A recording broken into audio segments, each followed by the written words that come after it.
قادیانی مسئلہ اور قومی اسمبلی پاکستان کا فیصلہ۔ یہ 22 مئی 1974 عیسوی کی بات ہے۔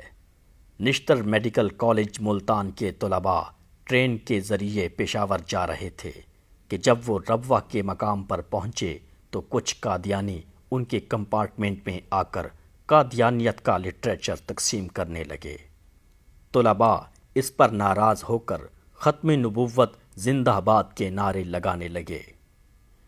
ٹرین رخصت ہوئی تو یہ منظر بھی ختم ہو گیا، مگر یہی طلباء جب واپس ملتان آ رہے تھے اور جب ان کی ٹرین ربوہ سے پہلے کے اسٹیشن پر پہنچی تو قادیانی اسٹیشن ماسٹر نے بوگی پر نشان لگا کے آگے ربوہ کے قادیانیوں کو اس کی اطلاع دے دی۔ چنانچہ جب ٹرین ربوہ پہنچی تو مسلح قادیانی طلباء پر پل پڑے۔ انہوں نے طلباء کو محض ختم نبوت زندہ باد کے نعرے لگانے میں اتنا پیٹا اور ایسے بدترین تشدد کا نشانہ بنایا کہ تمام طلباء زخموں سے چور اور لہو سے تربتر ہو گئے۔ بہتے زخموں کے ساتھ جب یہ طلباء فیصل آباد پہنچے تو شہر میں کہرام مچ گیا۔ پھر جیسے جیسے خبر پہنچتی گئی، ملک بھر میں غم و غصے کی لہر دوڑتی گئی۔ قوم سراپا احتجاج بن گئی۔ احتجاجی جلسے، جلوس اور ہڑتالیں مسلسل ہونے لگیں۔ تحفظ ختم نبوت کی تحریک اٹھ کھڑی ہوئی۔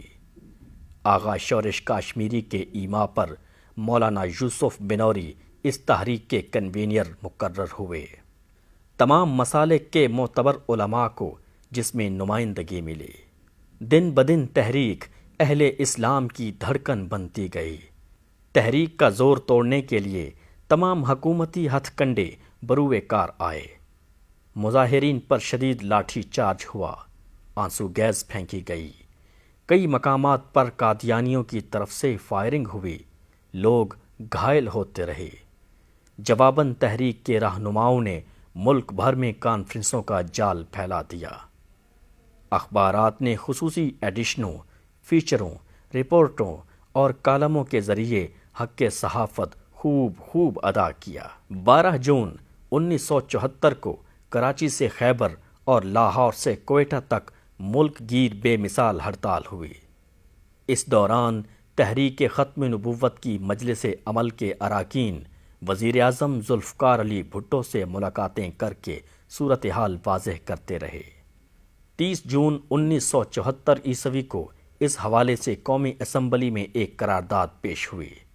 حساس مذہبی حیثیت کی حامل ہونے کے باعث جس کی کارروائی کو خفیہ رکھا گیا۔ 2 مہینے تک اسمبلی میں کارروائی ہوتی رہی۔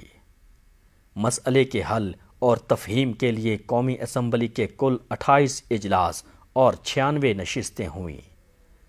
مسلمانوں کی طرف سے اراکین اسمبلی کو معاملے کی تفہیم کے لیے ملت اسلامیہ کا موقف نامی کتاب پیش کی گئی۔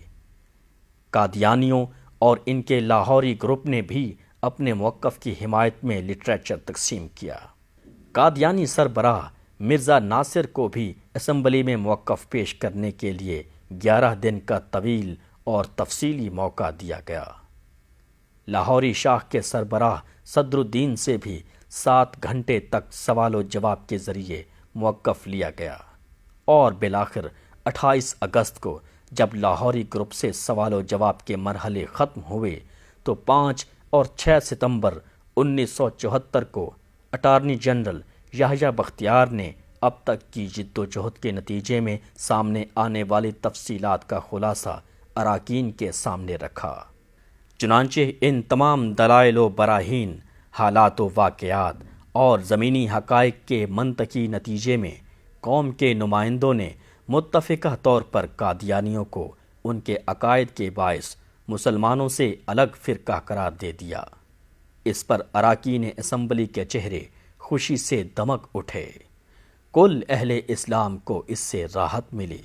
اس پر وزیر اعظم بھٹو اور اپوزیشن لیڈر عبدالغفار ولی ایک دوسرے سے گلے ملے۔